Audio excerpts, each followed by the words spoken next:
अब यहाँ पे देखो, इसके लिए दो चीज़ पहले आपको समझना होगा। हम लोग चैप्टर स्टार्ट करने जा रहे हैं जीडीपी जीएनपी सर। तो एक होता है इकोनॉमिक ग्रोथ जिसको हिंदी में बोलते हैं आर्थिक वृद्धि, एक होता है इकोनॉमिक डेवलपमेंट जिसको बोलते हैं आर्थिक विकास। तो जो इकोनॉमिक ग्रोथ होता है ना वो छोटा कॉन्सेप्ट है, लेकिन जो इकोनॉमिक डेवलपमेंट होता है वो एक बड़ा कॉन्सेप्ट है। ये क्वांटिटेटिव है यानी कि मात्रात्मक, कौन इकोनॉमिक वृद्धि ग्रोथ, लेकिन इकोनॉमिक डेवलपमेंट है क्वालिटेटिव है, मतलब इसमें क्वालिटी देखते हैं। समझे नहीं सर? तो बता रहे जैसे कि मान लो कि तुमको इकोनॉमिक ग्रोथ में क्या देखते हैं, जीडीपी देखते हैं, हम लोग जीडीपी का पढ़ाई करते हैं, जीएनपी का पढ़ाई करते हैं, एनएनपी का पढ़ाई करते हैं, पर कैपिटा इनकम का पढ़ाई करते हैं, जीबीए का पढ़ाई करते हैं। और जो इकोनॉमिक ग्रोथ होता है इन्हीं सब चीज़ से क्या होता है, मेजरमेंट भी होता है। लेकिन जो इकोनॉमिक डेवलपमेंट होता है इसमें हम लोग सिर्फ ये नहीं देखते हैं कि जीडीपी कितना है किसी देश का, जीडीपी तो होना ही चाहिए उस देश का अच्छा, प्लस ये भी देखते हैं क्वालिटी ऑफ लाइफ है कि नहीं, अनएम्प्लॉयमेंट रेट कैसा है वहाँ पे, बेरोजगारी दर कैसा है, गरीबी कितना है, स्वास्थ्य कैसा है, सामाजिक आर्थिक विकास कितना है। तो इकोनॉमिक डेवलपमेंट हुआ ना, उसमें जीडीपी के साथ साथ क्या देखते हैं, और भी चीज़ को देखते हैं। तो इसका ये ब्रॉडर कॉन्सेप्ट है। और इकोनॉमिक डेवलपमेंट नापना होगा, इकोनॉमिक ग्रोथ नापना होगा तो इन सभी चीज़ पैरामीटर का प्रयोग करते हैं, लेकिन इकोनॉमिक डेवलपमेंट नापना होगा तो इन सभी चीज़ का। अब बताओ, अभी इकोनॉमिक डेवलपमेंट नापना होगा तो हम लोग एमपीआई का यूज़ कर सकते हैं, मल्टी डायमेंशनल पॉवर्टी इंडेक्स कर सकते हैं, इसमें सब चीज़ आ रहा है कि नहीं।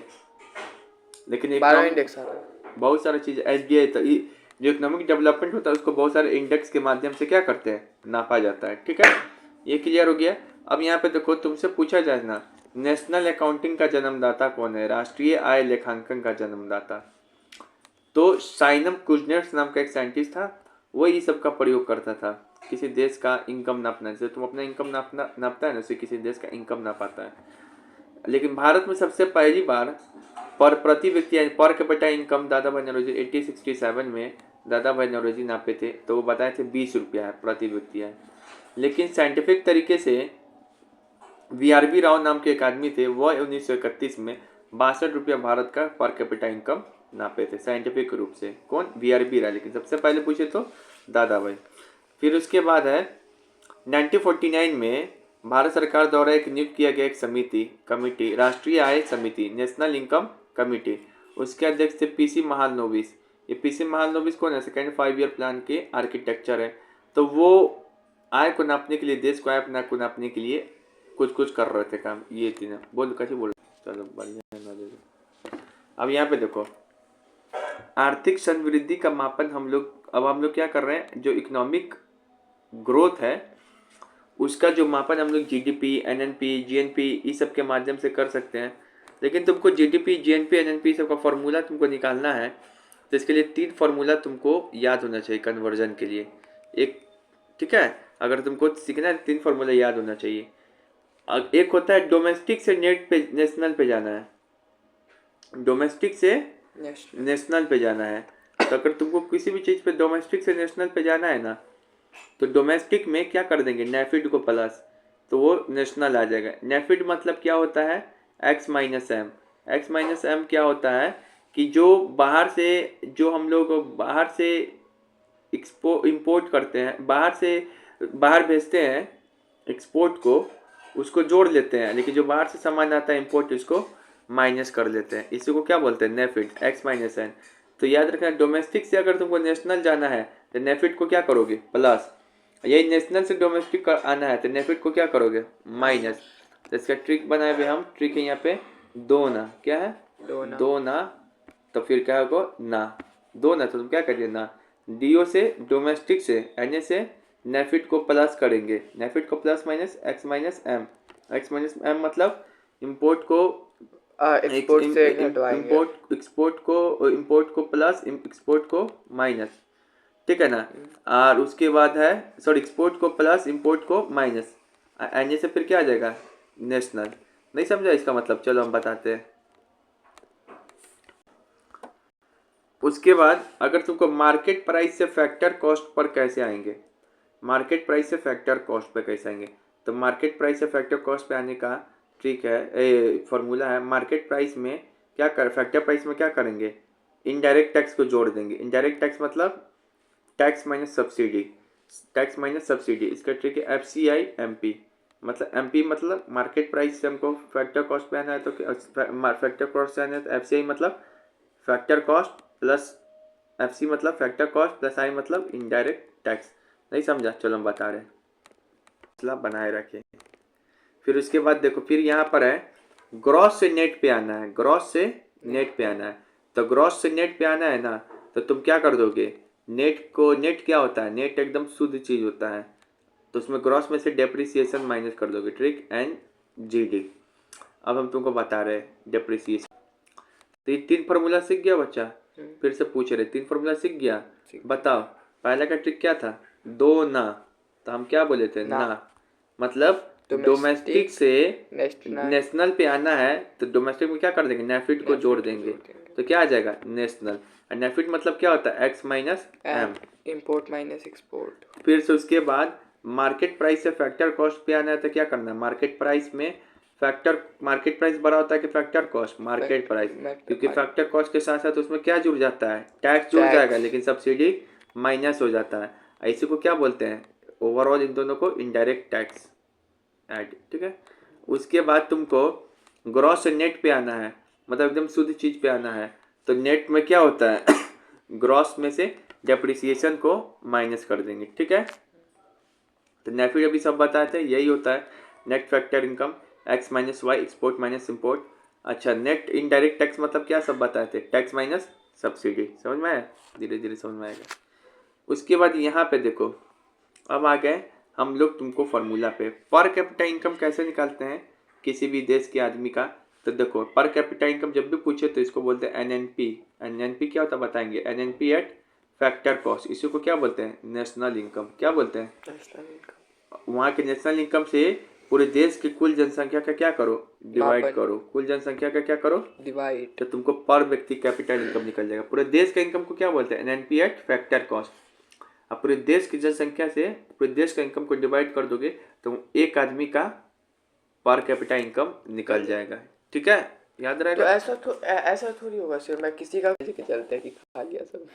उसके बाद यहाँ देखो GDP क्या होता है, तो GDP मतलब ये होता है किसी देश के सीमा के अंदर, किसी देश, जैसे मेरा हमारा देश है, तो हमारा देश का सीमा खाली यही नहीं समझो, ये भी समझो, जो समुद्री सीमा है ना, वहाँ 12-200 नॉटिकल मील तक भी जो चीज उत्पादन हो रहा है ना, यहाँ पे मेरा ही है, हमारा ही देश का है, ठीक है ना। तो किसी देश के सीमा के अंदर, किसी देश के सीमा के अंदर, चाहे अब हमारे देश की सीमा के अंदर चाहे वो देसी नागरिक कमा रहा हो, जैसे मेरा सैलरी, शिवम सैलरी, या विदेशी नागरिक जैसे सनी लियोनी का सैलरी विदेशी है, तो विदेशी नागरिक का सैलरी, वो दोनों कमा रहा हो, उन दोनों का जो सेवा दे रहा हो, चाहे कमा रहा हो, चाहे उत्पादन कर रहा हो, प्रोडक्शन कर रहा हो, या सर्विस प्रोवाइड कर रहा हो, तो दोनों का जो सैलरी हो या गुड्स प्रोडक्शन हो, जो उससे पैसा आता है, वो जोड़ देंगे तो वही GDP होता है। समझ में आया? तो GDP में विदेशी लोग का भी पैसा शामिल करते हैं कि नहीं? करते हैं, बशर्ते वो हमारे देश में रहना चाहिए, ठीक है। और जो हम लोग मान लो कि मेरे यह आयरलैंड में जो भैया है वो हैं, तो उनका सैलरी काउंट होगा नहीं, ठीक है, देश की सीमा के अंदर का बात हो रहा है। अब ये मार्केट प्राइस पे हमेशा GDP निकालते हैं, मतलब उसमें टैक्स को प्लस सब्सिडी को माइनस करके निकालते हैं, हमेशा याद रखेंगे। GDP किस पे निकलता है, मार्केट प्राइस पे, और फाइनल प्रोडक्ट पे निकालते हैं। फाइनल प्रोडक्ट मतलब सामान बन गया तो इसमें बहुत सारा चीज़, रैपिंग होता है, पैपिंग होता है, ट्रांसपोर्ट चार्ज होता है, ये सब चीज़ होता है, डबल बार काउंट ना हो जाए, इसी कारण लास्ट में काउंट करते हैं किसी चीज़ का मूल्य। तो और एक साल के अंदर कितना हो रहा है ये देखते हैं, एक फाइनेंशियल ईयर में। तो GDP पूछे था क्या है, तो बोला यह किसी देश का एक के फिक्स टाइम में, निश्चित अवधि में उत्पादित यानी कि प्रोडक्शन सभी वस्तुओं और सेवाओं का कुल मॉनेटरी वैल्यू यानी कि कुल मूल्य को मापता है। मतलब एक साल के अंदर और देश की सीमा के अंदर कितना सर्विस प्रोवाइड हुआ, कितना प्रोडक्शन हुआ, चाहे वो देसी नागरिक के द्वारा चाहे विदेशी नागरिक के द्वारा, बशर्ते हमारे देश के सीमा के अंदर होना चाहिए, मार्केट प्राइस पे होना चाहिए, और फाइनल प्रोडक्ट पे होना चाहिए, ठीक है। तो ये हो जाएगा कि सब के सब मार्केट प्राइस पे बेचता। अरे अनुमान लगाते हैं हम लोग, दाम निकालते हैं। अच्छा, रियल इसको जो इसका अभी जीडीपी क्या है, हम लोग बोलते हैं 5% बढ़ गया, 2% घट गया, ऐसे। तो किस आधार पे है, तो आप एक बेस लाइन डिसाइड किए हुए हैं 2011-12 के अनुसार पे, ठीक है। एनएनपी फैक्टर कॉस्ट क्या होता है, तो अभी बताया एनएनपी फैक्टर कॉस्ट को क्या बोलते हैं। एनएनपी, एन मतलब नेशनल, एन मतलब नेट, एन मतलब फिर नेशनल, नेशनल, पी मतलब क्या होता है, पर कैपिटा इनकम, ठीक है ना। पी मतलब क्या होता है, प्रोडक्शन, ठीक है ना। फैक्टर कॉस्ट, एफ सी मतलब फैक्टर कॉस्ट। तो एनएनपीएट फैक्टर कॉस्ट को क्या बोलते हैं, नेशनल इनकम। किसी देश के नेशनल इनकम को क्या बोलते हैं, एनएनपीएट फैक्टर कॉस्ट। पहला सवाल ये, राष्ट्रीय आय में देश के समान निवासियों द्वारा चाहे घरेलू सीमा के अंदर या विदेशों में भी हुआ उत्पादन को शामिल किया जाता है। जैसे देखो, नेशनल इनकम निकालना है तो कैसे निकालेंगे, हमारे देश के अंदर से जो हम लोग कमा रहे हैं वो तो निकालेंगे ही, प्लस हम तुम्हारे भैया जो आयरलैंड में कमा रहे हैं तो उनका इनकम भी अब शामिल कर लेंगे।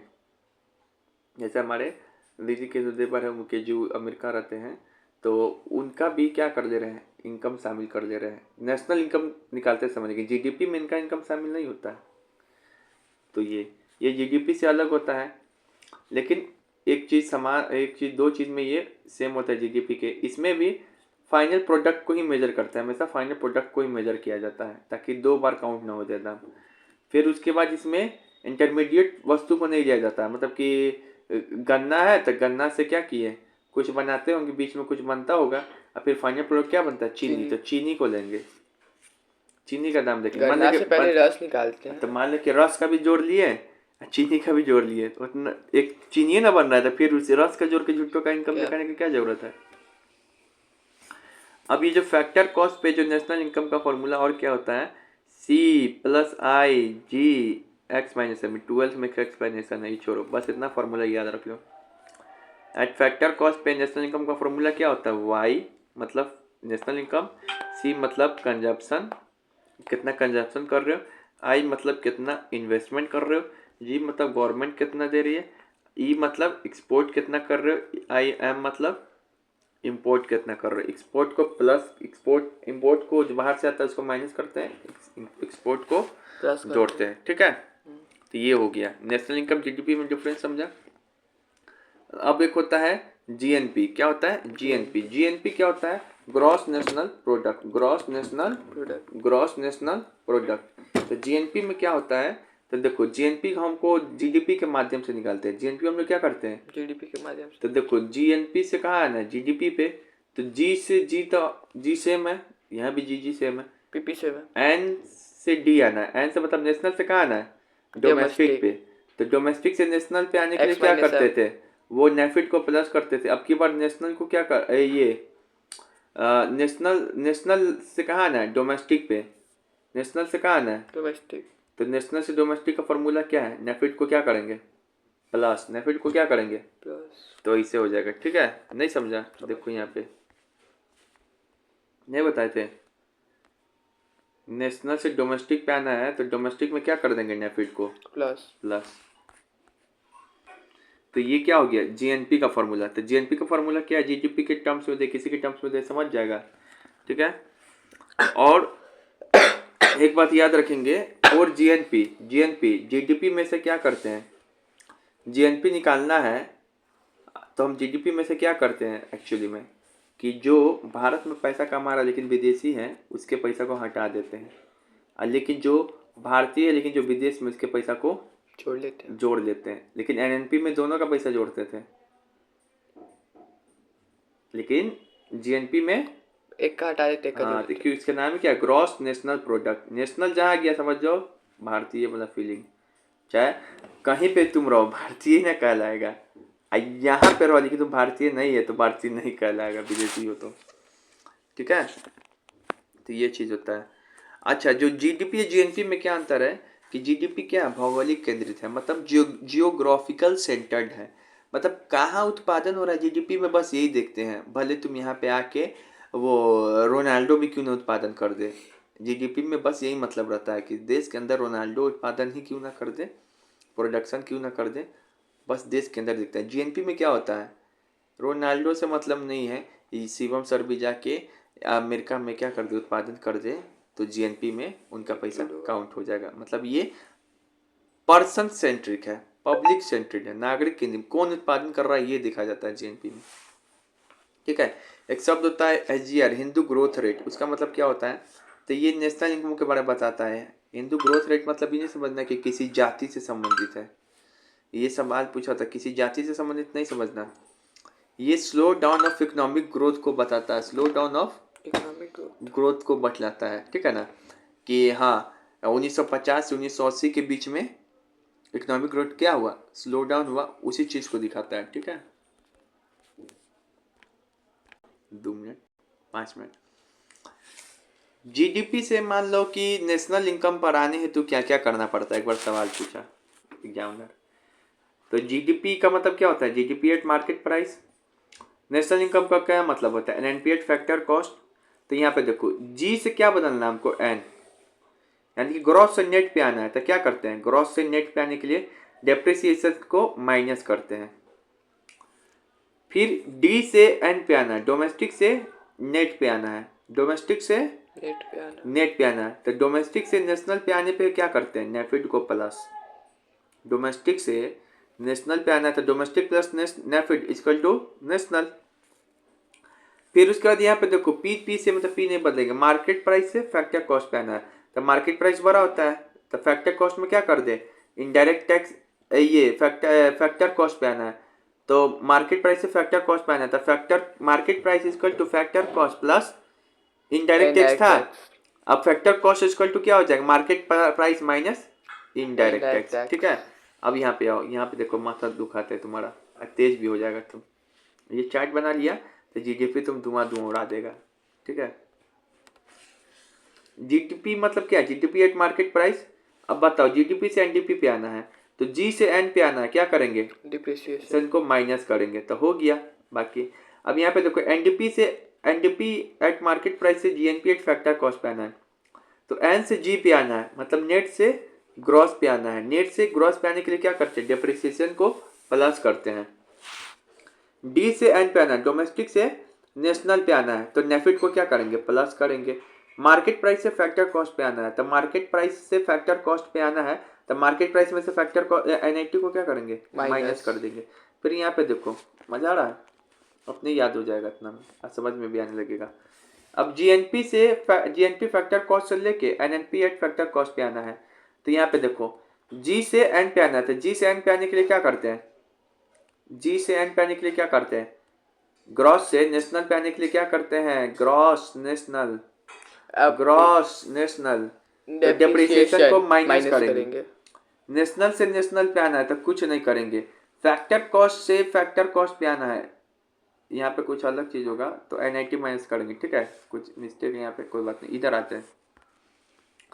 यहाँ पे देखो एनएनपी एट मार्केट प्राइस से एनएनपी एट फैक्टर कॉस्ट पे आना है तो बताओ क्या करेंगे, एन से एन पे आना है कुछ नहीं, एन से एन पे आना है कुछ नहीं, पी से पी पे आना है कुछ नहीं, मार्केट प्राइस से फैक्टर कॉस्ट पे आना है तो market price equal two factor cost plus indirect tax. तब तुमको मार्केट प्राइस से फैक्टर कॉस्ट पे आना है तो मार्केट प्राइस माइनस क्या करना पड़ेगा, इनडायरेक्ट टैक्स। ठीक है, इनडायरेक्ट टैक्स मतलब टैक्स माइनस सब्सिडी। अब उसके बाद क्या होगा यहाँ पे, यहाँ देखो जीएनपी से जीएनपी एट मार्केट प्राइस से एनएनपी एट मार्केट प्राइस पे आना है तो जी से एन पे आना है, ग्रॉस से नेशनल पे तो डेप्रिसिएशन, ग्रॉस से नेशनल, ग्रॉस से नेशनल डेप्रिसिएशन। अब फिर से नेशनल तो कुछ नहीं होगा, पी से पी कुछ नहीं होगा, एमपी से एमपी कुछ नहीं होगा। मजा आया। अब यहाँ पे देखो जीडीपी एट मार्केट प्राइस से एनएनपी एट मार्केट प्राइस है तो मार्केट प्राइस कुछ नहीं करेंगे, पी कुछ नहीं करेंगे, जी से एन पे आना है तो जी से एन पे आने के लिए ग्रॉस से नेट पे आने के लिए क्या करते हैं, देखो ग्रॉस है और हमको कहाँ पे आना है, नेट पे आना है। तो ये फॉर्मूला पता है, जीडी बराबर है gross minus depreciation equal to N. अब बताओ, अब उसके बाद तुमको इसमें और क्या बदलना है, डोमेस्टिक से नेट पे तो दो ना, बताए थे दो ना तो ना, तो domestic plus NFIA equal to क्या हो जाएगा, नेशनल इनकम, नेशनल हो जाएगा, सॉरी इनकम नहीं, नेशनल हो जाएगा। तो तुमको क्या आना है, ये से डोमेस्टिक से कहाँ आना है, नेशनल पे, तो नेशनल बराबर क्या होता है, डोमेस्टिक प्लस नेशनल। तो देखो नेफिड को जोड़ दिए। उसके बाद ये और बता दो, ये बता दो चलिए ये वाला अच्छा है, इसमें तीनों यूज हो जा रहा है। जीएनपी एट मार्केट प्राइस से एनडीपी एट फैक्टर कॉस्ट पे आना है, तो बताओ जी से एन पे आना है, ग्रॉस से नेट नेशनल पे आना है, नेशनल पे ग्रॉस आया से है तो नेशनल पे डेप्रिसिएशन। आना है, तो क्या बताया था formula, G D N, G D बराबर एन। ग्रुप डिस्कशन नो, मतलब gross plus depreciation equal to national, और ग्रॉस से कहाँ पे आना है, नेशनल पे आना है, तो डेप्रिसिएशन को क्या करेंगे, माइनस डेप्रिसिएशन को क्या करेंगे, माइनस माइनस करेंगे डेप्रिसिएशन को। ग्रॉस से नेशनल पे आना है तो प्लस ना करेंगे, सॉरी माइनस ना होता है यहाँ पे फॉर्मूला, हाँ ग्रॉस माइनस डेप्रिसिएशन होता उतना है, देर से वही कह रहे तो हम। प्लस हो जाएगा, ठीक है, माइनस हो जाएगा, ठीक है। अब उसके बाद तुमको ये एन से डी पे आना है, नेशनल से डोमेस्टिक पे आना है, तो तो नेफिट को क्या नेफिट। करेंगे, माइनस करेंगे। अब उसके बाद मार्केट प्राइस से फैक्टर कॉस्ट पे आना है, तो इसको भी माइनस Indirect करेंगे। tax। समझ में आ गया, मतलब वही तीन फार्मूला मेन है। ग्रॉस से नेट पे आने के लिए डेप्रिसिएशन करते हैं, डोमेस्टिक से नेशनल पे आने पे नेफिट प्लस करते हैं, मार्केट प्राइस से फैक्टर कॉस्ट पे आने पे एनआईटी करते हैं। ट्रिक, इसका ट्रिक क्या है बताओ, जब भूल जाता है आदमी, G minus D equal to N, पहला हो गया। डोमेस्टिक का क्या है, दो ना प्लस ना इक्वल टू ना। ना, यानी क्या नेफिट है।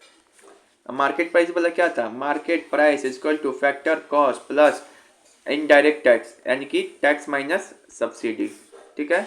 और एक और फॉर्मूला बताए थे, वाई बराबर कंज्यूमर तो plus investment plus government plus export tax minus import,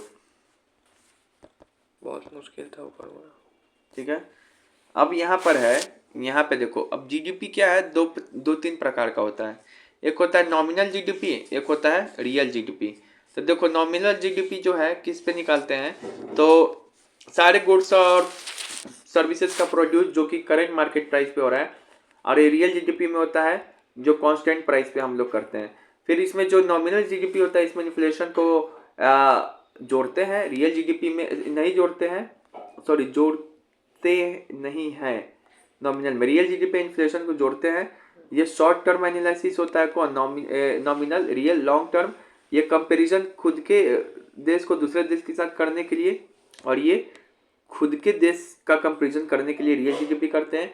ये जो है करंट प्राइस मार्केट प्राइस पे बेस्ड है, और ये बेस ईयर पे बेस्ड है। इसका फॉर्मूला होता है करंट ईयर का प्राइस इंटू करंट ईयर का प्रोडक्शन, इसका फॉर्मूला होता है बेस ईयर का प्राइस इंटू करंट ईयर का प्रोडक्शन। तो कितना हो गया बात, अब यहाँ पे समझा रहे हैं। तो बेटा इसमें दो ही बात याद रखें कि नॉमिनल जीडीपी में इन्फ्लेशन को एडजस्ट नहीं करते हैं, रियल जीडीपी में महंगाई को एडजस्ट करते हैं, इसे महंगाई को शामिल करते हैं, ठीक है। और इसका प्रयोग वहाँ होता है जहाँ पे अपने खुद के देश का ग्रोथ देखना है, इसका नॉमिनल जीडीपी का प्रयोग होता है दूसरे देश से कंपैरिजन करने के लिए, ठीक है। नॉमिनल जीडीपी के ही आधार पे, दूसरे देश के कंपैरिजन के आधार पे ही भारत का जो रैंक है 5th है पूरे दुनिया में, ठीक है। अब यहाँ पे कुछ चीज है,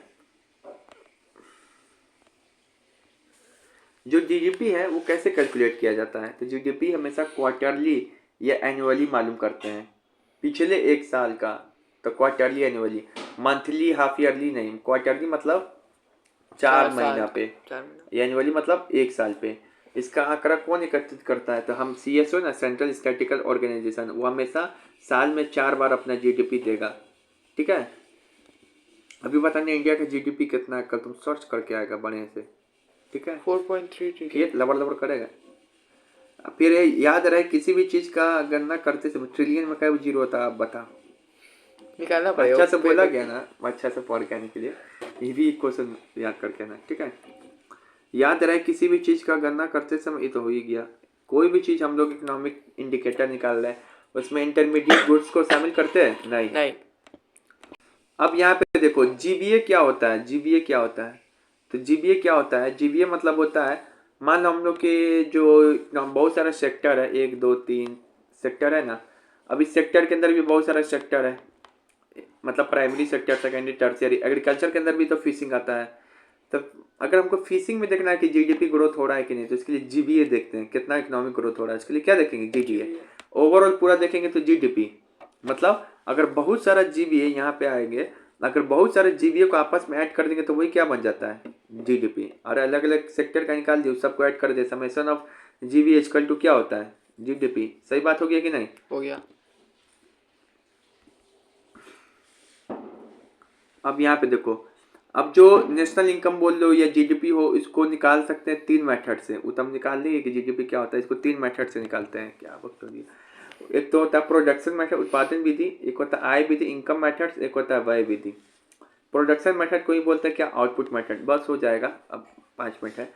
उत्पादन विधि मतलब प्रोडक्शन मेथड में क्या होता है, इसको यही जो है ना, भारत में जीडीपी का निकालने का सबसे बड़ा मेथड यही है, सबसे ज़्यादा यूज भी यही होता है, उत्पादन विधि। इसमें हम लोग यही देखते हैं कि एक साल में अलग अलग जो इंडस्ट्री है उसमें वस्तु और सेवाओं का मूल्य जोड़ दिया जाता है, मतलब कितना उत्पादन में कितना सिंपल हुआ, सीधे देख लिया जाता है प्रोडक्शन कितना, वो सबको जोड़ दो। इसमें प्रोडक्शन मेथड में क्या होता है, तीनों सेक्टर है, उसमें हम लोग देख लेते हैं कितना हुआ और उसको मार्केट प्राइस पे निकाल लेते हैं इन तीनों चीज़ों का। और उसमें फिर इसको क्या करते हैं, जीडीपी निकल गया मार्केट प्राइस पे, फिर जीडीपी एक मार्केट प्राइस से एनएनपी फैक्टर कॉस्ट निकाल सकते हैं, क्या करके, डिप्रिसिएशन माइनस करके, नेफिट को प्लस करके, एनआईटी को माइनस करके। तो इसमें सिंपली ये करते हैं। लेकिन इतना सारा टर्मिनोलॉजी है, क्या इतना सारा टर्मिनोलॉजी है। थेटरलॉजी है ये सब। फिर आय विधि यानी कि इनकम मेथड्स, इसमें क्या करते हैं, इनकम मेथड्स में हम लोग ये देखते हैं कि काम के बदले तुमको कितना पैसा प्राप्त हो रहा है, इस सब को जोड़ लेते हैं तो तुमका जीडीपी निकल जाएगा। इसमें कर्मचारियों के लिए क्षतिपूर्ति में क्या क्या जोड़ते हैं, जैसे उनका वेजेस जोड़ देते हैं, सैलरी, मजदूरी, रिटायरमेंट पेंशन, जो एम्प्लॉयमेंट कंट्रीब्यूशन देता है पेंशन के लिए, सोशल सिक्योरिटी के लिए, पीएफ में, प्रोविजनल फंड में, उस सबको जोड़ लेते हैं। ऑपरेटिंग सरप्लस में से रेंट, रॉयल्टी, इंटरेस्ट, प्रॉफिट, ये सबको भी जोड़ देते हैं। फिर जो तुम्हारा ये है व्यय विधि, एक्सपेंडिचर मेथड्स। एक्सपेंडिचर मेथड में हम लोग ये देखते हैं कि देश में एक साल के भीतर कि अगर किसी सेवा यानी कि सर्विसेज और प्रोडक्शन पे कितना पैसा खर्च किया उसकी गणना करते हैं, ठीक है ना। अब इसको निकालने का तुमसे फॉर्मूला क्या होता है एक्सपेंडिचर मेथड का, तो यही फॉर्मूला है। एक बार सवाल पूछा था, y equals to C plus I equal to G X minus M. ये एक्सपेंडिचर मेथड से जीडीपी निकालने का फॉर्मूला है, ये नेशनल इनकम का, ठीक है। फिर यहाँ पे देखो तो हो ही गया, ठीक है। अब यहाँ पे देखो, जब नेशनल इनकम हम लोग कैलकुलेट करते हैं ना, नेशनल इनकम जब हम लोग राष्ट्रीय आय कैलकुलेट करते हैं जिसमें क्या क्या चीज़ को शामिल नहीं करते हैं, तो देखो ध्यान से ये लिस्ट दिया हुआ है। ट्रांसफर पेमेंट, भुगतान हस्तांतरण, मतलब कि हम तुमको गिफ्ट दिए, प्रपोज मतलब गिफ्ट दिए, उससे कोई उत्पादन थोड़ी हुआ, वो तो गिफ्ट तुम खरीद लिया, लेकिन तुमको मिला वो गिफ्ट, तो उसका पैसा जीडीपी में नहीं जोड़ेंगे। तुम लॉटरी जीत गया केबीसी में कोई, तो उसका पैसा भी जीडीपी में नहीं जोड़ा जाता तो है। टैक्स क्यों लेता है सरकार? क्या टैक्स तो ले लिया, अब हो गया, तब उसका पैसा थोड़ी ना जोड़ेगा, तुम्हारा कमाई हुआ, ठीक है। उसके बाद बेरोजगारी भत्ता, मतलब हम तुमको बेरोजगारी में भत्ता पैसा दे रहे हैं तो उसका भी नहीं जोड़ते हैं। मनरेगा। पापा पैसा दे रहा है चिल्ड्रन को तो उसका पैसा भी नहीं जोड़ रहा, उसका पैसा तो पापा का जोड़ा ही गया है ना, कितना कमाया तो अब बेटा को दे रहा है, ये सब नहीं जोड़ते हैं। डेप्रिसिएशन ऑफ कैपिटल एसेट, पता है डेप्रिसिएशन को माइनस कर देते हैं, गिसावट, मूल्यह्रास, ठीक है। अब 10 रुपया था उसमें 3 रुपया माइनस कर दिए, 7 रुपया। फिर से विंडफॉल ग्रेन्स, अप्रत्याशित लाभ यानी कि लॉटरी, अवार्ड मिला, ये सब नहीं जोड़ते हैं। सर्विसेज ऑफ हाउस वाइफ, पत्नी मम्मी कितना काम की, इन लोग का पैसा नहीं जोड़ाता है जीडीपी में, इतना सेवा की। Financial help from international institution, अब तुमको गरीबी में अब तुम अकाल पड़ गया तो वर्ल्ड बैंक तुमको पैसा दिया $1 करोड़ मिलियन, तो इसका भी पैसा नहीं जोड़ेंगे। इंटरमीडिएट गुड्स को जोड़ते ही नहीं, फाइनल गुड्स को हमेशा जोड़ते हैं। Sale of second hand goods, अब तुम कार खरीदा, तुम्हारे नाम पर रजिस्टर है, सरकार को पैसा चल गया, तुम कार कल होकर किसी और को बेच दिया तो दोबारा जुड़ाएगा उसका, तो वो sale of second hand goods नहीं जोड़ते हैं। डिस इन्वेस्टमेंट भी नहीं जोड़ते हैं, तुम एक बार खरीद लिया सरकार कंपनी, उसका जुड़ा गया, फिर सरकार कल होकर बेच दिया तो उसका नहीं जोड़ेंगे, डिस इन्वेस्टमेंट भी नहीं जोड़ते हैं। साइंटिफिक रिसर्च को भी नहीं जोड़ा जाता है। साइंटिफिक रिसर्च में क्या पता उसका फ़ायदा हमको मिले कि नहीं मिले, इसका नहीं जोड़ा जाता है। मिल भी सकता है, नहीं भी मिल सकता है, जैसे आदित्य L1 है उसके ऊपर रिसर्च हो रहा है तो नहीं जोड़ेंगे। ईपीएफओ में जो जाता है सरकार के कर्मचारी का पैसा जो जाता है वो भी नहीं जोड़ते हैं। ओल्ड एज पेंशन भी नहीं जोड़ते, तुमको पेंशन मिल रहा है तो पेंशन का उसका पैसा नहीं जोड़ाता है, लेकिन रिटायरमेंट पेंशन जो मिलता है उसका पैसा जोड़ाता है, तो रिटायरमेंट पेंशन जोड़ाता है नेशनल इनकम में। लेकिन ओल्ड एज में जो पेंशन मिलता है, जैसे वृद्धा पेंशन हो गया तो वो मिलता है बुढ़ऊ लोग को, लेकिन रिटायरमेंट पेंशन किसको मिलता है, सरकारी नौकरी वाले को, तो उसका पैसा जोड़ाता है नेशनल इनकम में, ठीक है। अब यहाँ पे देखो, लेकिन और नेशनल इनकम में कौन कौन शामिल हो तो बात है, जैसे शामिल क्या क्या होता है ये बताइए तो। जैसे किसी का वेजेस, सैलरी, वो शामिल होगा। इंटरेस्ट, पैसा दिए हो तो तुम ब्याज खा रहे हो तो तुम्हारा पैसा, ब्याज का पैसा शामिल होगा। रेंट, रेंट शामिल होगा। नेट एक्सपोर्ट, कितना एक्सपोर्ट कर दिए वो शामिल होगा। कंजप्शन एक्सपेंडिचर, कितना खा रहे हो, एक्सपेंडिचर कर रहे हो वो शामिल होगा। ग्रॉस फिक्स कैपिटल फॉर्मेशन, कितना पैसा बना रहे हो वो शामिल होगा। रॉयल्टी शामिल होगा। प्रॉफिट शामिल होगा। रिटायरमेंट पेंशन शामिल होगा। वैल्यू एडेड शामिल होगा, मतलब कि ये शैम्पू बनाए, अब शैम्पू के पैकेजिंग पे कितना पैसा खर्च किया, एडवर्टाइजमेंट पे कितना पैकिंग खर्च किए, वैल्यू एडेड कर दे रहे हो इसको, तो उस पर पैसा खर्च होगा। कि पुराना किताब लाए, उसको नया किताब बना के बेच दिए, तो उसका पैसा शामिल होगा। इन्वेस्टमेंट एक्सपेंडिचर, कहीं पे इन्वेस्टमेंट कर रहे हो उसमें एक्सपेंडिचर हो रहा है तो शामिल होगा। किराया पर आए, मतलब कि तुम ले लिए कि ये बाराती में घोड़ा, घोड़ा से तुम किराया दे रहे हो, उसमें पैसा कमा रहे हो, तो वो पैसा शामिल होगा। ब्याज भुगतान, बताइए इंटरेस्ट, जब तुमको कोई पेमेंट करेगा तो उसका पैसा भी नेशनल इनकम में शामिल होता है। ठीक है, थोड़ा सा और है। अब जीडीपी डिफ्लेटर क्या है ये तब बता ही दिए। इन्फ्लेशन नापने का सबसे बड़ा कॉम्प्रहेंसिव ये जीडीपी डिफ्लेटर से ही नापते हैं। नॉमिनल जीडीपी और रियल जीडीपी को डिवाइड कर देंगे, इंटू 100 कर देंगे, तो वही होता है जीडीपी डिफ्लेटर। अच्छा, आयकोर क्या होता है इनकी?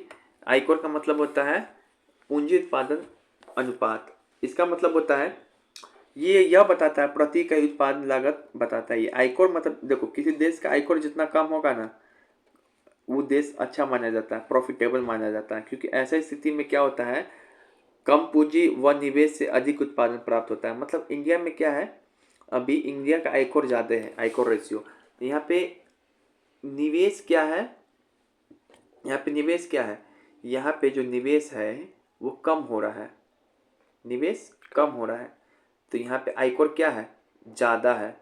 जहाँ पे आयकोर कम होगा वहाँ पे टेक्नोलॉजी अच्छा होगा, स्किल लेबर अच्छा होगा, इन्वेस्टमेंट ज़्यादा हो रहा होगा, इसी यही बताता है आयकोर रेशियो। ठीक है, फिर यहाँ पे देखो कैपिटल फॉर्मेशन, पूंजी निर्माण क्या होता है। कैपिटल फॉर्मेशन में क्या होता है कि अगर बचत करोगे ज़्यादा तो निवेश भी करोगे ज़्यादा करोगे, इन्वेस्टमेंट, फिर प्रोडक्शन भी ज़्यादा होगा, फिर तुम्हारे पास पैसा भी ज़्यादा होगा। इसी का उल्टा करते जाओगे तो ये सब चीज़ हो जाएगा। इंडिया में भी क्या कंडीशन हो रहा है, बचत तो लोग खूब कर रहा है, देखना पैसा खूब जमा कर रखा है, लेकिन इन्वेस्टमेंट नहीं करता है। बचत कर रहा है, इन्वेस्टमेंट नहीं कर पा रहा, इसका उत्पादन नहीं हो पा रहा है, इसका इंडिया का एक और क्या है, नीचे नीचे। बस थोड़ा सा है इकोनॉमिक ग्रोथ पर, ये इकोनॉमिक डेवलपमेंट है 2 पेज में। तो इकोनॉमिक डेवलपमेंट मतलब क्या होता है हम बता ही दिए, इकोनॉमिक ग्रोथ प्लस अदर सब चीज। मतलब इकोनॉमिक ग्रोथ में हम लोग इंफ्रास्ट्रक्चर भी देखते हैं देश का, ही नहीं कि खाली पैसा है अब एक मंगा जैसा है। एजुकेशन देखते हैं, हेल्थ देखते हैं, कैपिटल फॉर्मेशन हो रहा है कि नहीं, ह्यूमन कैपिटल डेवलपमेंट इंडेक्स देखते हैं, एसडीआई में उनका रैंकिंग क्या है, एमपीआई में रैंकिंग क्या है, हंगर इंडेक्स में उसका रैंकिंग क्या है, inflation, physical policy, employment, green GDP, मतलब जेन टेन सब चीज़ देखते हैं, सेविंग रेट, फॉरेन इन्वेस्टमेंट कितना उस देश में। ठीक है, तो इसी का बताए थे कि इकोनॉमिक ग्रोथ क्या है, ज़्यादा बड़ा चीज़ है इकोनॉमिक डेवलपमेंट से। तो किसी देश में इकोनॉमिक ग्रोथ होना सिर्फ अच्छा है कि इकोनॉमिक डेवलपमेंट। ग्रोथ तब इंडिया में यही हो रहा है, खाली सरकार दिखाता है जीडीपी में बढ़ गए, ग्रोथ नहीं चाहिए, डेवलपमेंट भी चाहिए। ठीक है, अब दिमाग खुल रहा है, हड्डी बोला इंडिया की जीडीपी इतना ज़्यादा खुश हो गया था, और सब चीज़ कहाँ चल गया। अब तुम कहना इकोनॉमिक्स के छात्र हैं, हमको तो ग्रोथ से मतलब है, लेकिन डेवलपमेंट से ज़्यादा मतलब है। ज़्यादा मतलब है। कितना ज्ञान ले रहा है रे तू, हमको तो ये सब चीज़ समझने में हमको लग गया था शुरुआत में 1-2 महीना, समझ ही नहीं आता था जीडीपी सब क्या है, ना कोई पढ़ाता था। तुमको ना सामने से, हमको बैठा क्योंकि सामने से इसे नहीं पढ़ाया हुआ, इतना आसानी से नहीं बताया हुआ, कहाँ से कितनी बार पढ़े होंगे तब सीखे। मेजरमेंट ऑफ इकोनॉमिक डेवलपमेंट, ये तो बताइए इकोनॉमिक डेवलपमेंट को कैसे मेजर करते हैं, बहुत सारे इंडेक्स है, जैसे एमपीआई इंडेक्स हो गया, ये सब इंडेक्स हो गया, ये सब बताए हुए तुमको इंडेक्स वगैरह। एसडीआई इंडेक्स अब यहाँ पे इंडेक्स वगैरह बताए हुए हैं, जैसे कुछ कुछ इंडेक्स बता दे रहे हैं। एमपीआई इंडेक्स 2010 में जारी हुआ था, यूएनडीपी ओपीएचआई जारी करता है। जेंडर इनइक्वालिटी इंडेक्स 2010 में जारी होता है यूएनडीपी द्वारा। जीएम ग्लोबल एम्प्लॉयमेंट, क्या याद नहीं आ रहा हमको। एसडीआई इंडेक्स 1990 में जारी हुआ था यूएनडीपी द्वारा। Global 100 index concern world wide है, जो आयरलैंड का एक संस्था है, वो दिखाता है कि किसी देश में कितना भुखमरी है। ईज ऑफ बिजनेस इंडेक्स, यहाँ बिजनेस करना कितना आसान है, तो ये वर्ल्ड बैंक का है। ठीक है, ह्यूमन कैपिटल इंडेक्स पूछे तो कहाँ का है, ये वर्ल्ड इकोनॉमिक फोरम का है, वर्ल्ड इकोनॉमिक फोरम का है। एक दिन से इंडेक्स सब भी बताएंगे। अब यहाँ पे देखो लास्ट यही पेज है। तो हम बताए थे ना कि 17 वो गोल्स डिसाइड किया हुआ है सरकार, पूरा यूएन, कौन संस्था चला रहा है, यूएन, यूनाइटेड नेशन। 17 गोल 2030 तक पूरे देश से गरीबी समाप्त करेंगे। तो 17 वो गोल्स कौन कौन है? तो पहला गोल से गरीबी, दूसरा गोल डिसाइड किया हुआ भुखमरी, तीसरा शिक्षा स्वास्थ्य, चौथा शिक्षा, पहला भुखमरी, पहला गरीबी, दूसरा भुखमरी, चौथा स्वास्थ्य, तीसरा शिक्षा, तीसरा स्वास्थ्य, चौथा शिक्षा, पांचवा लैंगिक समानता मतलब जेंडर इनइक्वालिटी पे ध्यान, सत्ता स्वच्छ जल, छठा स्वच्छ जल, सत्ता स्वच्छ ऊर्जा, आठवां इकोनॉमिक ग्रोथ होना चाहिए उस देश में, आर्थिक वृद्धि, नौवां उद्योग नवाचार, इंडस्ट्री और नवाचार को क्या बोलते हैं इंग्लिश में, याद नहीं आ रहा है, सेटअप, रिसर्च। फिर 10वां असमानता का घटाना, 11वां शहरी समुदाय, 12वां उपभोग उत्पादन, 13वां जलवायु क्लाइमेट कंडीशन में सुधारना है, 14वां जल के नीचे जीवन मतलब कि जल के नीचे जो जीवन है मछली वगैरह ये सबको, 15 जैव विविधता, 16 शांति पीस बना के भी रखना है वहाँ पे पूरे वर्ल्ड में, 17 इस जो 16 लक्ष्य इसको प्राप्ति करने के लिए कितना हम लोग इसको अचीव कर पा रहे हैं वो समझ में आया। वेटलैंड्स आयोग 1984 में बनाया गया जिसने 1987 में अपना रिपोर्ट प्रस्तुत किया था, कोई बात नहीं है। तो इतना है तुमको इक्वल्स टू नेशनल है ना, और आपको हो गया market price is equals to factor plus आपको factor cost plus tax minus subsidy government subsidy. और एक फॉर्मूला का पता है किसका इक्वल टू करते हैं हम लोग, ये अब किसका बच गया, डोमेस्टिक वाला बच गया, क्या था वो, डोमेस्टिक प्लस नेशनल इज ये वाला, डोना तो हो ही गया, और किसका बच गया, हाँ और किसका बच गया, दो तो सही, तुम बताओ।